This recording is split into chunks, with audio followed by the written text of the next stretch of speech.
সেই ময়লাটা যেহেতু তার জামার মধ্যে না লাগে আর পানিটা যেহেতু বডির মধ্যে না যায়, সেই ক্ষেত্রে আমরা সুন্দর করে এপ্রনটা পরে জাস্ট এইভাবে তারা শোয়াই দিব। জ্বর উঠলে যেমন করে না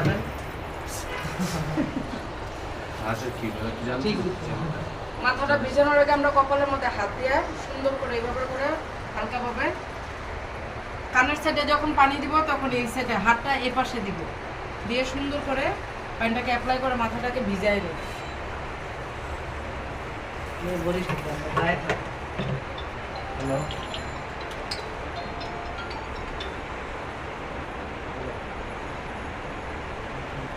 আরেকটা মিস্টেক যেটা আমরা সরাসরি মানে পার্লারেও করে অনেক সময় বা আমরা নিজেরও মিস্টেকটা করি, সেটা হচ্ছে ডাইরেক্ট শ্যাম্পুটা আমরা অ্যাপ্লাই করে নিই মাথার মধ্যে। তো সেটা ডাইরেক্ট আমরা অ্যাপ্লাই করবো না, হাতের মধ্যে শ্যাম্পু নিব, নিয়ে আস্তে করে জাস্ট ভিজা চুলের মধ্যে অ্যাপ্লাই করে নিব। ডাইরেক্ট অ্যাপ্লাই করলে কি হয়, শ্যাম্পুটা স্কাল্পে জমে যায়, আমরা ভালো করে ক্লিন করি না, সেক্ষেত্রে আমাদের খুশকিটা ওইখান থেকে কিন্তু শুরু হয়।